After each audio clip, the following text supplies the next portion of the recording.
Hi you guys, welcome back to my YouTube channel. If you're new here or returning, it is Julia Creations and I'm back with another budget video, you guys. So in today's video, we're going to be talking about paying off some loans here, a credit card and Affirm, and we're basically paying off about, I want to say $25,000 worth of debt, somewhere around that ballpark. So we're gonna go ahead and jump straight into it. Make sure you guys like this video. I'm gonna give you a second to like. Just go ahead and like it. All right, make sure you guys hit that subscribe button if you want to see more budgeting content, and let's get straight into it. You know, we're gonna start off by doing a monthly budget, and then we're going to set up a debt payoff sheet. All right, so the first thing we want to know is what's coming in and what's coming out. So we have a monthly income here. Let me go ahead and write our goal, pay off debt. And then we have a monthly income of $27.03. Then we're going to go ahead and talk about our fixed expenses versus our variables. Our fixed are going to be our expenses that are usually the same every month, and our variables are going to be our expenses that vary. So let's get straight to it.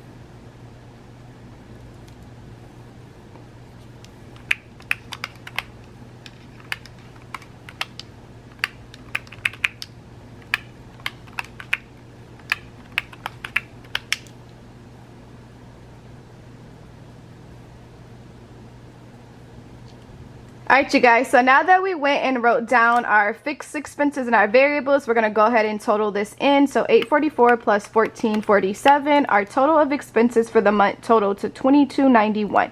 So we know that $27.03 is coming in and $2291 is coming out. So we're going to go ahead and find how much we have left over to contribute towards our debt and our savings.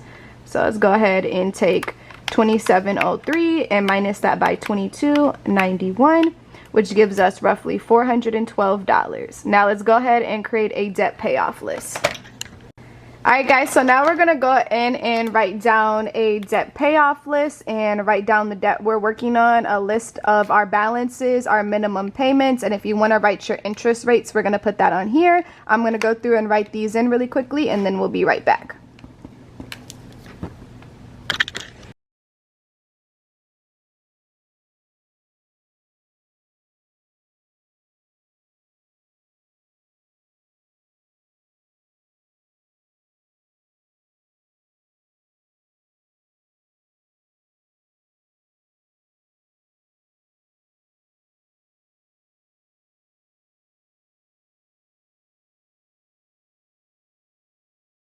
Alright you guys, according to our budget, we have $412 left over after we take care of our bills and expenses starting this June.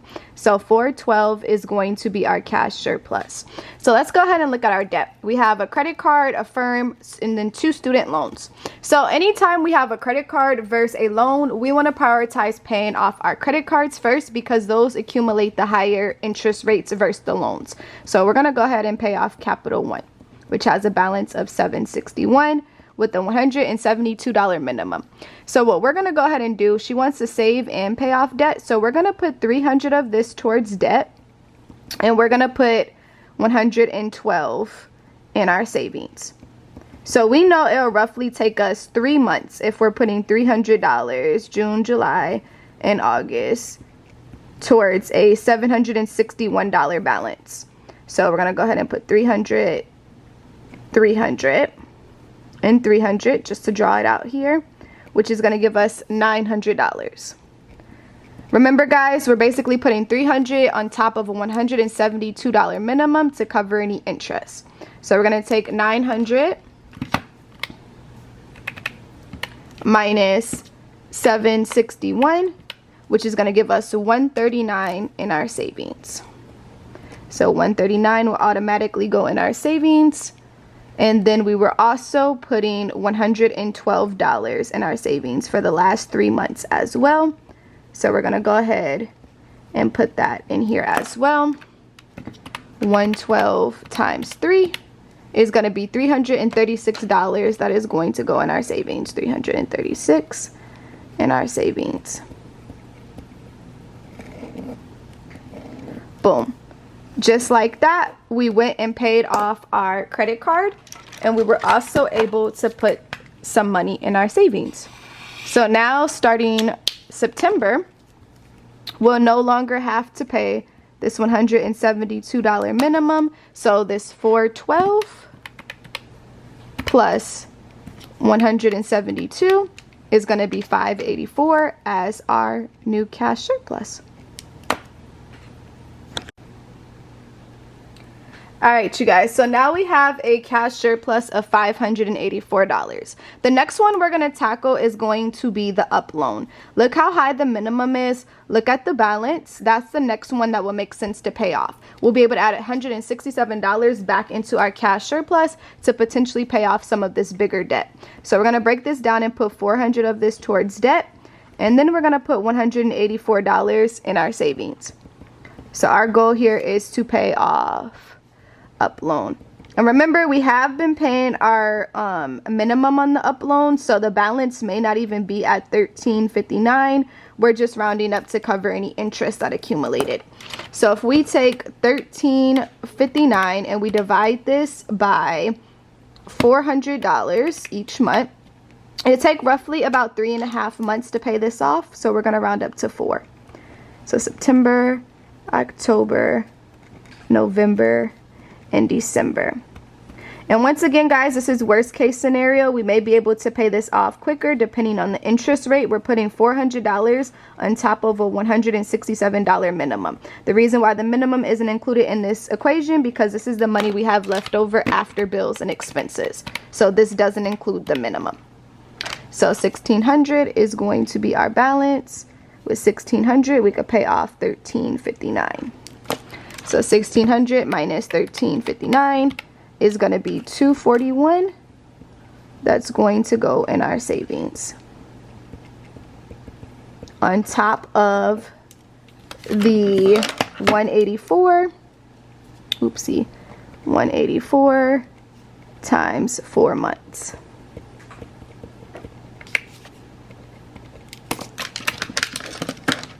$184 times 4 is going to be $736 in our savings.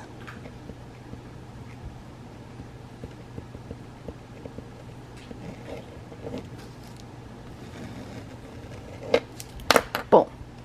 So you guys, starting January, we no longer have to pay the up loan minimum of $167 again per month.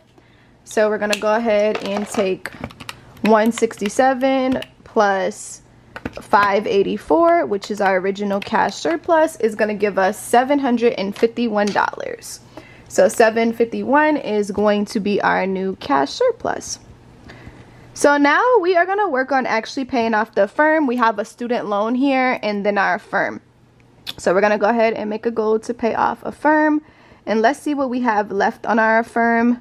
In this particular situation, the affirm isn't causing interest. So the balance on the firm was $22.93, and let's see how much we've paid. So $72 is the minimum we're paying on the firm. 1, 2, 3, 4, 5, 6, 7. So 7 times 42, right? Or so, oopsie, 72. 72 times 1, 2, 3, 4, 5, 6, 7. 7 months. Sorry, I had lost my train of thought up there. Is $504 that we've had paid on a firm. So now we want to figure out what the balance is on a firm. So $22.93 minus $504 is going to be $17.89. So $17.89 is what we have left. So let's go ahead and break down our cash surplus again. We're going to put $500 of this towards debt and $251 in our savings. All right, perfect. And now we're going to take $17.89 and divide that by $500 that we're putting towards debt. So it'd take roughly 4 months. We could add that $72 minimum in there as well, but I'm using the money we have left over, so we're just gonna round up. January, February, March, April. And we're gonna go ahead and put $500, $500, $500, $500, times that by 4. It's gonna be 2,000. All right, 2,000 minus 1,789. It's gonna be 211 in our savings.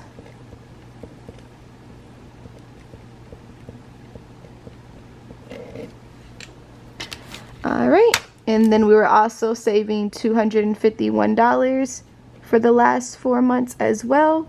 So let's go ahead and put that in our savings too. So 251 times 4 months is going to be 1004 in our savings. And just like that, we went ahead and we paid off the affirm. Woot, woot, woot. Affirm is paid off. So January, March, April, May. Starting May, we no longer have to pay that $72 minimum. So 751 plus 72 is now 823 for our new cash surplus. Now we're going to work on paying off this big student loan.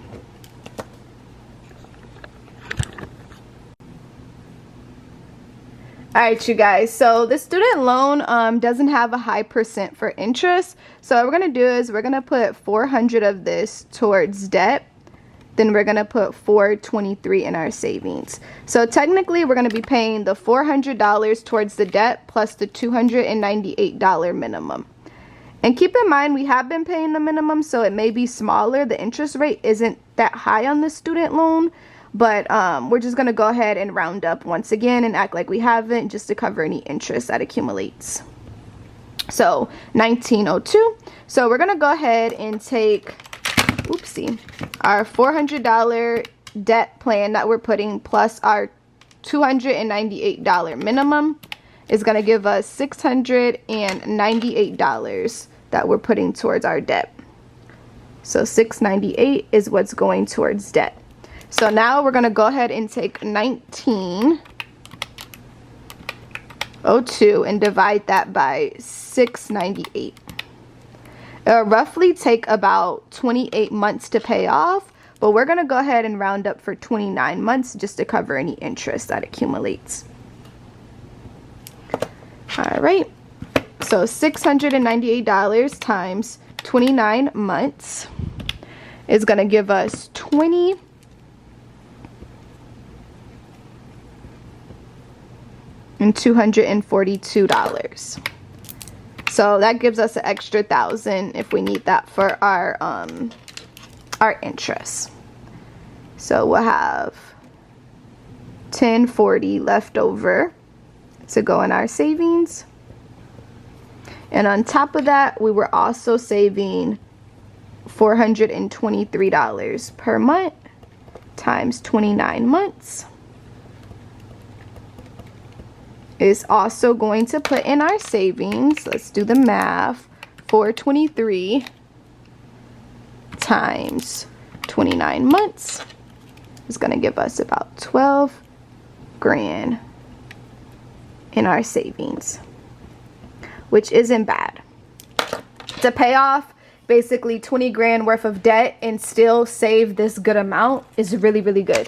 So we just have to stick to our plan, and if we add up her full savings, she should have built a pretty decent savings in this time frame. So if she doesn't have a high yield savings account, she definitely wants to invest in one to build her savings even more. All right, you guys, so that's how we would set up a budget to pay off our debt. This is our debt plan. Everything looks super good. Once we no longer have to pay that $298 minimum, that will officially go back into our cash surplus. So now $823 plus $298 will now be her new savings each month because she'll officially be debt free. So I love this budget so much because it talks about a bigger loan, some of those loans we have that come out and creep on us and we feel like we can never pay off. Guys, keep in mind debt is a process, but this is still a good plan to have. Once you have a plan, you have a goal, and you're able to look forward to something. So if you haven't booked a plan with me, private sessions are available. My place of business, juliacreations.com. If you haven't invested in a planner to get you on track to make sure you're reaching your goals, please do, you guys. I promise you, in the next 12 months, within the year, whatever the case is, you will see a big difference in your finances. Thank you guys again for watching. Make sure you guys hit that like button and make sure you subscribed if you haven't so you can join the Budget Babe and Budget Bro family. I'll see you guys later, my loves. Bye.